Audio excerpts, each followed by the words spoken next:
Hello बच्चों, कैसे हो? उम्मीद आप सभी अच्छे होंगे। एक बार फिर से स्वागत है आपका हमारे इस ऑनलाइन प्लेटफॉर्म पर। हम लोग पढ़ रहे थे क्लास 11th का चैप्टर नंबर 1 समुच्चय। और लास्ट क्लास में हम लोगों ने समुच्चय की जो आपकी एक्सरसाइज 1.1 थी वो कंप्लीट कर दी थी। आज हम लोग देखो एक्सरसाइज जो 1.2 है उसके बेसिक्स के बारे में डिस्कस करेंगे कि उसके अंदर क्या क्या पूछा जाएगा। और वैसे मुख्य काम जो रहने वाला है वो हमारा रहेगा टाइप ऑफ सेट्स, समुच्चयों का प्रकार। समुच्चय कितने प्रकार के होते हैं, क्या उनकी परिभाषाएं होती है, कैसे उनको डिजाइन किया जाता है, वो हम लोग इस क्लास में देखने वाले हैं। देखो समुच्चय आप लोग जानते हो किसको कहते हैं? वस्तुओं के सुपरिभाषित संग्रह को क्या कहा जाता है? समुच्चय कहा जाता है। अब हम लोग समुच्चय के प्रकार पर चलते हैं कि समुच्चय के प्रकार क्या होते हैं। तो आप अगर नोट्स बना रहे हो तो आप हेडिंग बनाइएगा समुच्चयों के प्रकार, टाइप्स ऑफ सेट, समुच्चयों के प्रकार। ये समुच्चय कितने प्रकार के होते हैं? देखो समुच्चय में अगर प्रकार की बात करो ना, तो सबसे पहला जो प्रकार आएगा ना वो आएगा आपके रिक्त समुच्चय का। किसका आएगा? रिक्त समुच्चय का। समुच्चय का जो पहला प्रकार होता है वो होता है रिक्त समुच्चय। नल सेट जिसको बोलते हैं रिक्त समुच्चय। क्या होता है रिक्त समुच्चय? नाम से ही पता लग रहा है। रिक्त का मतलब क्या होता है? खाली। मतलब आपका समुच्चय एकदम खाली है। खाली होने का मतलब उसमें कोई अवयव है ही नहीं। तो इसकी परिभाषा क्या लिखेंगे? ऐसा समुच्चय जिसमें कोई भी अवयव नहीं। कोई अवयव अगर होगा ही नहीं तो क्या कहलाएगा? रिक्त समुच्चय। इसकी मैं अगर परिभाषा की बात करूं तो परिभाषा ध्यान रखना, आप याद भी रख लेना। ऐसा समुच्चय, ऐसा समुच्चय जिसमें, ऐसा समुच्चय जिसमें कोई भी अवयव विद्यमान नहीं, कोई भी अवयव विद्यमान नहीं हो, रिक्त समुच्चय कहलाता है। ऐसा समुच्चय जिसमें कोई भी अवयव विद्यमान नहीं हो, रिक्त समुच्चय कहलाता है। ये होता है रिक्त समुच्चय। यानी कोई अवयव उसके अंदर अगर होगा ही नहीं तो खाली समुच्चय रिक्त समुच्चय हो जाएगा। रिक्त समुच्चय को दर्शाने के लिए क्या करते हैं? रिक्त समुच्चय को दर्शाने के लिए, रिक्त समुच्चय को, रिक्त समुच्चय को दर्शाने के लिए दो तरीके यूज में लिए जाते हैं। रिक्त समुच्चय को या तो आप ऐसे मझला कोष्ठक खाली छोड़ दो या एक चिन्ह बना दो, ये फाई। इस चिन्ह का नाम क्या होगा भाई? फाई। इस चिन्ह को कहते हैं फाई। रिक्त समुच्चय को मझला कोष्ठक खाली छोड़ दो या फाई से दर्शाया जाता है, फाई द्वारा प्रदर्शित किया जाता है। फाई द्वारा,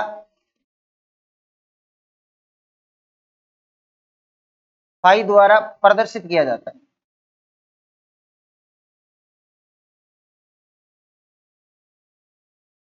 प्रदर्शित करना या लिखना एक ही बात होती है, प्रदर्शित किया जाता है। ये आपका रिक्त समुच्चय, पहला समुच्चय का प्रकार। ऐसा समुच्चय जिसके अंदर कोई भी अवयव नहीं, यानी अगर समुच्चय है ही खाली आपका तो उसको क्या बोलोगे? रिक्त समुच्चय। दर्शाने के लिए दो चिन्ह यूज में लिए जाते हैं। एक तो देखो ऐसे मझले को उसको खाली छोड़ दो, वो भी रिक्त समुच्चय है, या आप किससे दर्शा दो? फाई से दर्शा दो। जैसे मान लो एग्जाम्पल के तौर पर आप इसमें एग्जाम्पल भी लिखते जाना। ए कोई समुच्चय है, उसको आप ऐसे लिख दो। बी कोई समुच्चय है, फाई लिख दो, एक ही बात है, इसको आप ऐसे लिख दो। इस चिन्ह का नाम याद रखना। इस चिन्ह को क्या कहते हैं भाई? फाई कहते हैं। क्या कहते हैं? ऐसा समुच्चय जिसमें कोई भी अवयव नहीं हो वो क्या कहलाता है? रिक्त समुच्चय। और रिक्त समुच्चय को हमेशा किससे दर्शाते हैं? या तो ऐसे समुच्चय को खाली छोड़ दो या किसके द्वारा दर्शाओगे? फाई के द्वारा दर्शाओगे। ये आपके समुच्चय का पहला प्रकार है। ठीक है, चलते हैं दूसरे प्रकार पर। दूसरा प्रकार रहेगा आपके एकल समुच्चय। अब इसमें भी देखो नाम से ही पता लग रहा है कौन सा समुच्चय? एकल समुच्चय। क्या होता है एकल समुच्चय? ऐसा समुच्चय जिसमें एक ही अवयव, नाम से ही पता लग रहा है ना, एकल, एक ही अवयव, जिसमें ठीक एक अवयव नहीं तो एक से ज्यादा नहीं एक से कम, क्या कहलाएगा? एकल समुच्चय। ऐसा समुच्चय, ऐसा समुच्चय जिसमें, जिसमें ठीक, ठीक का मतलब उतना ही होना चाहिए, उससे ज्यादा कम नहीं होना चाहिए। ऐसा समुच्चय जिसमें ठीक एक ही अवयव हो, एक ही अवयव हो, क्या कहलाता है? एकल समुच्चय। एकल समुच्चय कहलाता है, एकल समुच्चय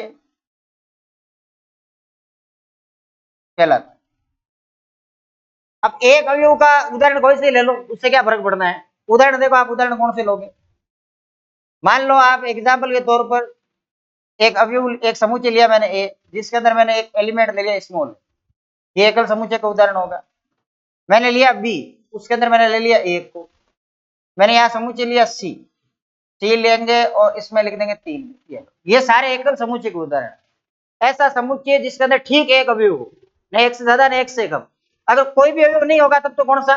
रिक्त समुच्चय। और केवल अगर एक अवयव हो जाएगा तो कौन सा हो जाएगा? एकल समुच्चय हो जाएगा। नंबर 3 पर जो प्रकार रहेगा ना, वो रहेगा आपका युग्म समुच्चय। अब इसमें भी देखो नाम से पता लग रहा है, युग्म समुच्चय। युग्म का मतलब होता है पेयर, जोड़ा, और जोड़े के अंदर कितने जने होते हैं? 2 जने। कितने जने? 2 जने। यानी ऐसा समुच्चय जिसमें ठीक 2 अवयव हो, क्या कहलाएगा? युग्म समुच्चय। नाम से आप परिभाषा याद रख सकते हो, कोई बड़ी बात नहीं है। ऐसा समुच्चय जिसमें जिसमें ठीक 2 अवयव हो, ऐसा समुच्चय जिसमें ठीक 2 अवयव हो, क्या कहलाता है? युग्म समुच्चय कहलाता है। युग्म समुच्चय कहलाता है। युग्म समुच्चय कहलाता है। ठीक 2 अगर अवयव होंगे तो क्या कहलाएगा? युग्म समुच्चय कहलाएगा। इसमें अगर मैं उदाहरणों की बात करूं तो आप उदाहरण ऐसे ले लो, एक समुच्चय ए जिसमें अवयव है 2 और 3, एक समुच्चय बी है जिसमें अवयव है ए और बी, एक समुच्चय सी है जिसके अंदर अवयव है 6 और 7। ठीक 2 अवयव होने चाहिए तो क्या कहलाएगा? युग्म समुच्चय। समुच्चय के 3 प्रकार हम लोगों ने पढ़ लिए हैं। पहला कौन सा था? रिक्त समुच्चय, जिसमें एकदम खाली समुच्चय अगर होगा, जिसमें कोई भी अवयव नहीं होगा, वो क्या कहलाएगा? रिक्त समुच्चय। दूसरा प्रकार कौन सा? एकल समुच्चय, जिसमें ठीक एक ही अवयव, क्या कहलाता है? एकल समुच्चय। और तीसरा प्रकार कौन सा? तीसरा प्रकार है आपके पास में युग्म समुच्चय का। ऐसा समुच्चय जिसमें ठीक क्या हो? 2 अवयव, क्या कहलाता है? युग्म समुच्चय। प्रकार नंबर 4 देखो, टाइप नंबर 4 क्या होगा समुच्चय का? युग्म के बाद अपन एक काम करते हैं, ले लेते हैं तुल्य समुच्चय को। इसको तुल्य, नंबर 4 पर ध्यान रखना, तुल्य समुच्चय। जब ये हालांकि एनसीईआरटी सिलेबस में नहीं है आपके, तुल्य समुच्चय ये अलग से बता रहा हूं आपको, एनसीईआरटी के सिलेबस में नहीं, बाकी ये काम आता है तुल्य समुच्चय। एनसीईआरटी के सिलेबस में समान समुच्चय है, तुल्य समुच्चय नहीं। क्या होता है तुल्य समुच्चय? अगर आपके पास 2 ऐसे समुच्चय है, 2 समुच्चयों से पता लगता है तुल्य का, समान का, तुल्य का। समान का मतलब तो आप वैसे ही समझ रहोगे, समान का मतलब क्या? एकदम कॉपी होना चाहिए, तो समान समुच्चय है। तुल्य समुच्चय में क्या होता है कि 2 समुच्चय जब लेते हैं ना, जैसे मान लो एक समुच्चय ए है, इसके अंदर 1 2 और 3 लिखा हुआ है। एक समुच्चय बी है, इसके अंदर लिखा हुआ है ए बी सी। ये दोनों तुल्य समुच्चय है। सोचो कैसे? इसके अंदर जितने अवयव उतने अवयव इसके अंदर है कि नहीं? तो ये एक दूसरे के लिए तुल्य समुच्चय होंगे। यानी ऐसे 2 समुच्चय जिसमें अवयवों की संख्या समान हो। अवयव समान होना आवश्यक नहीं, ध्यान रखना कि ऐसा नहीं सेम इसमें जो लिखा वही इसमें हो, तब तो समान समुच्चय हो जाएगा। अगर केवल अवयवों की संख्या समान है, अवयव समान नहीं है, तो एक दूसरे के क्या कहलाएंगे? तुल्य समुच्चय। यानी इसके अगर आप परिभाषा लिखो तो थोड़ा ध्यान देना, अवयव समान होने आवश्यक नहीं, केवल अवयवों की क्या होनी चाहिए? संख्या। अच्छा, इसकी संख्या कैसे लिखोगे? Number of element set in A 3 है, number of element in set B, इसके अंदर भी कितने हैं? 3। अवयवों की संख्या समान है कि नहीं है? एक दूसरे के क्या हो जाएंगे? तुल्य समुच्चय। यानी कि ऐसे 2 समुच्चय, परिभाषा ध्यान सुन लो, ऐसे 2 समुच्चय जिनमें अवयवों की संख्या समान, जिनमें अवयवों की, जो एलिमेंट्स होते हैं, अवयव होते हैं, अवयवों की संख्या समान, संख्या समान हो, तुल्य समुच्चय कहलाते हैं। तुल्य समुच्चय कहलाते हैं। उदाहरण के तौर पर आप ये देख लो, ये जो एग्जाम्पल नीचे दे रखा है, एक समुच्चय ए है, उसके अंदर अवयव है ए बी और सी, ऐसे ले लो। एक समुच्चय बी है, उसमें अवयव ले लो आप 2 4 6, ऐसे ले लो। एक उदाहरण नीचे वाला ले लो, एक समुच्चय फिर से ए है, उसके अंदर जो अवयव है वो 1 2 3 है, ठीक है। और एक काम करता हूँ, अवयव भी साथ में लिख ही देता हूँ। इसमें number of element in set ए कितना है? 3। एक समुच्चय में बी लिख रहा हूं, इसमें मैं लिख देता हूं 6 7 और 8। अब देखो number of element in set B, इसमें भी कितना है? 3 है। इसमें भी 3, इसमें भी 3। अवयवों की संख्या समान है कि नहीं है? अगर अवयवों की संख्या समान होगी, अवयवों की संख्या समान होगी तो एक दूसरे के लिए क्या कहलाएंगे? तुल्य समुच्चय। अच्छा, इस सेट का मैं नाम चेंज कर देता हूं, चलो इसका मैं नाम चेंज कर देता हूं, देखो सी और डी बता देता हूं आपको। एक समुच्चय ले लो सी, एक समुच्चय क्या ले लो? सी। सी के अंदर आप लिख लो 7 10 और 11, या 7 और 10 ही रहने दो, ये 7 और 10। एक समुच्चय डी लो, इसमें लिख लो 2 और 3। आप बताओ एन ऑफ सी कितना है? एन ऑफ सी 2 है, और एन ऑफ डी कितना है? Number of element in set D कितने हैं? 2। ये भी एक दूसरे क्या होंगे? तुल्य समुच्चय। तुल्य समुच्चय का मतलब होता है कि उसमें अवयव समान होने आवश्यक नहीं, अवयव समान होते हैं किसमें? समान समुच्चय। आप केवल और केवल ये ध्यान रखो अवयवों की संख्या समान है क्या, तब एक दूसरे क्या हो जाएंगे? तुल्य समुच्चय हो जाएंगे। ये चौथा प्रकार है समुच्चय का, और ये एनसीईआरटी के सिलेबस में नहीं है, ध्यान रखें। एनसीईआरटी के सिलेबस में ये नहीं दे रखा। एनसीईआरटी के सिलेबस में केवल समान समुच्चय दे रखा है, इक्वल सेट दे रखा है। चलो अगली परिभाषा अपन पढ़ते हैं समान समुच्चय के बारे में। समान समुच्चय की इसकी मिलती जुलती परिभाषा नंबर 5 पर है अपने पास में, समान समुच्चय। समान समुच्चय, ठीक है। देखो समान समुच्चय क्या होता है, आपने अभी उदाहरण देखे तुल्य समुच्चय के, अब आप देखो समान समुच्चय के उदाहरण कैसे होंगे। एक सेट ए है, इसके अंदर लिखा हुआ है 1 2 3 वाला ले लेता हूं मैं, 1 2 और 3। एक सेट बी है, इसके अंदर ऐसे लिखा हुआ है 2 1 3। अब आपने समुच्चय की विशेषता पढ़ी होगी, अवयवों का क्रम बदलने पर समुच्चय पर कोई फर्क नहीं पड़ता। तो यहाँ मैंने क्रम ही तो चेंज किया, बाकी समुच्चय तो सेम ही है। ये समान समुच्चय का उदाहरण है। अब बताओ तुल्य में समान में क्या फर्क हुआ? समान समुच्चय में क्या होता है? अवयवों की संख्या और अवयव दोनों समान होते हैं, जबकि तुल्य समुच्चय में अवयवों की संख्या समान होना आवश्यक नहीं, केवल क्या होने चाहिए? सॉरी, अवयव समान होने आवश्यक नहीं, केवल अवयवों की क्या होने चाहिए? संख्या समान होनी चाहिए। जबकि इसमें अवयवों की संख्या और अवयव दोनों सेम चाहिए आपको। अब आप सोचो, दो नाम ले रहा हूं मैं, क्या प्रत्येक समान समुच्चय तुल्य समुच्चय हो सकता है, या प्रत्येक तुल्य समुच्चय समान समुच्चय हो सकता है? सोचो भाई, प्रत्येक तुल्य समुच्चय समान समुच्चय हो सकता है क्या? नहीं। लेकिन प्रत्येक समान समुच्चय तुल्य समुच्चय हो सकता है। ये बताओ ये तुल्य समुच्चय का उदाहरण है या नहीं? कि तुल्य समुच्चय के लिए केवल अवयवों की संख्या समान चाहिए, है तुल्य समुच्चय का। जबकि आप ये देख लो, ये समान समुच्चय का उदाहरण है, तो ये तुल्य में काम कर जाएगा, लेकिन तुल्य वाला समान में काम नहीं करेगा। क्यों? क्योंकि वहां अवयव सेम नहीं आएंगे, ठीक है। इसकी परिभाषा बोलो, परिभाषा क्या लिखूं? ऐसे दो समुच्चय, ऐसे दो समुच्चय जिसमें जिसमें अवयव एवं अवयवों की संख्या, अवयव एवं अवयवों की जो संख्या है, संख्या भी अवयव एवं अवयवों की संख्या भी समान हो, समान हो, समान समुच्चय कहलाता है। या एक दूसरे के लिए समान समुच्चय कहलाते हैं, समान समुच्चय कहलाते हैं। ये परिभाषा होगी भाई किसकी? समान समुच्चय। तुल्य में और समान समुच्चय में आपको फर्क पता रहना चाहिए। उदाहरण आप लोग ले सकते हो, जो अभी यहाँ पर लिख रखा है वही, कि ए बराबर क्या लिखोगे?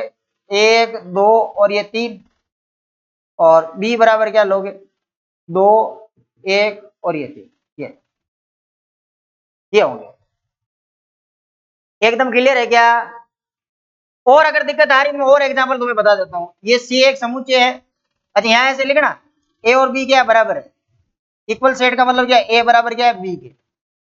अगर सी मैंने ऐसे लिखा है डी ई एफ और जी, ठीक है, और एक मैंने समुच्चय लिया है डी, एक समुच्चय में डी ले लेता हूं, उसके अंदर मैं लिख देता हूं ई डी जी और एफ। बताओ दोनों समान समुच्चय है कि नहीं? अगर किसी भी दो समुच्चय के अंदर अवयव और अवयवों की संख्या समान हो जाए तो वो एक दूसरे के लिए क्या होंगे, समान समुच्चय। तो यहां पर बताओ सी बराबर डी होगा कि नहीं होगा, समान समुच्चय होगा कि नहीं होगा? एकदम क्लियर बात है। अब मैं यहाँ एक नोट लिखना चाह रहा हूं, तुल्य समुच्चय और समान समुच्चय को देखते हुए एक नोट लिखना है। बताओ इस नोट में क्या लिखूं मैं, बता सकते हो क्या नोट में क्या लिखा जाएगा? सोच लो तब तक। समान समुच्चय और तुल्य समुच्चय के बारे में जानकारी आपके पास है, उसके आधार पर ये नोट लिखने जा रहे हैं। जैसे आपने ऐसे सुना होगा कि प्रत्येक प्राकृत संख्या पूर्ण संख्या होती है, लेकिन प्रत्येक पूर्ण संख्या प्राकृत संख्या नहीं हो सकती, जैसे 0। वैसे क्या बताओ आप, प्रत्येक समान समुच्चय तुल्य हो सकता है या प्रत्येक तुल्य समान हो सकता है? देखो यहां ध्यान सुनना, मैं लिख रहा हूं प्रत्येक समान समुच्चय, प्रत्येक समान समुच्चय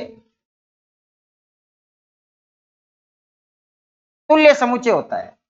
देख लो आप, ये तुल्य के उदाहरण है सारे। प्रत्येक समान समुच्चय तुल्य समुच्चय होता है,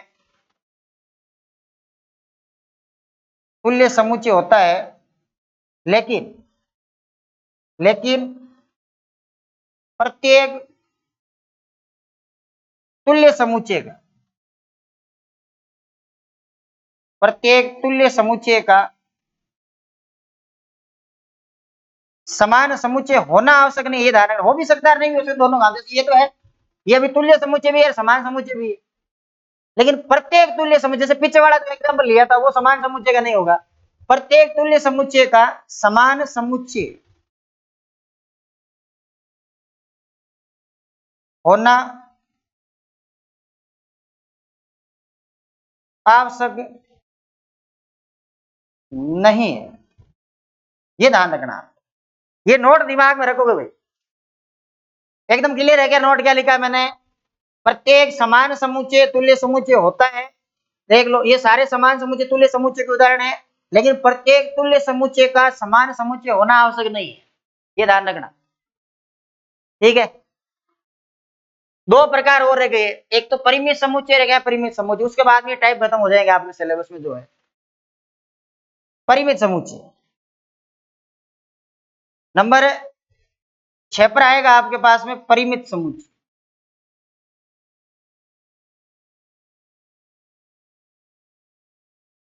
परिमित समुच्चय नाम से ही पता लग रहा है कि परिमित का मतलब क्या होता है, फिक्स, निश्चित।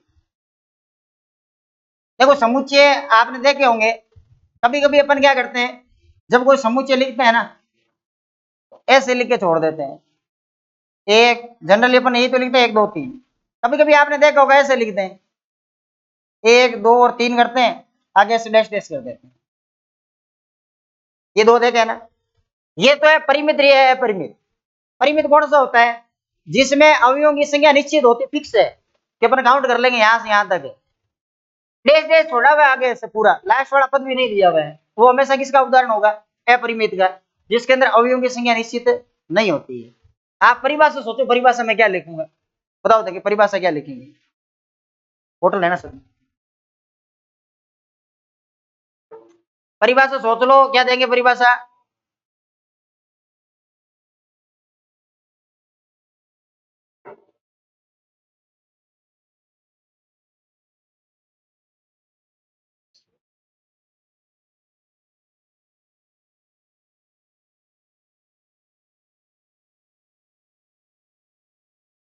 बता सकते हो ना, परिमित समुच्चय ऐसा समुच्चय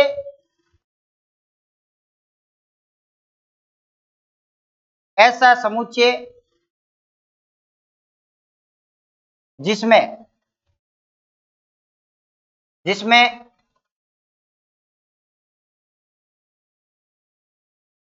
अवयवों की संख्या, जिसमें अवयवों की संख्या निश्चित हो, जिसमें अवयवों की संख्या क्या हो, निश्चित हो, अर्थात अर्थात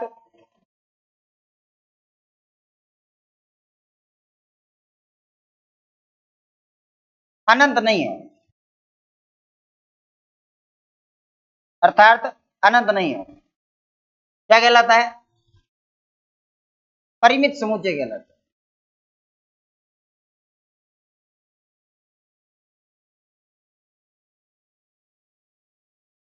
परिमित समुच्चय कहलाता है। ये परिभाषा होगी आपके परिमित समुच्चय। ठीक है, अब एग्जाम्पल आप समझ गए होंगे कौन सा देंगे। एग्जाम्पल के तौर पर मान लो आपके पास एक कोई समुच्चय है, 1 2 और 3, इसको ऐसे पैक कर दो। आपके पास में 1 2 ऐसे भी हो सकता है, लेकिन यहाँ पर 100 दे रखा है, ये भी परिमित समुच्चय का उदाहरण है। ऐसे नहीं डैश डैश दिखती, लास्ट वाला पता कर दे रहा है तो फिक्स है, एक्स होता है इसमें, ये परिमित समुच्चय का उदाहरण है। परिमित समुच्चय की परिभाषा एकदम नॉर्मल है कि ऐसा समुच्चय जिसमें अवयवों की संख्या निश्चित हो अर्थात अनंत नहीं हो, क्या कहलाएगा, परिमित समुच्चय। और अगर अपरिमित की परिभाषा पूछे तो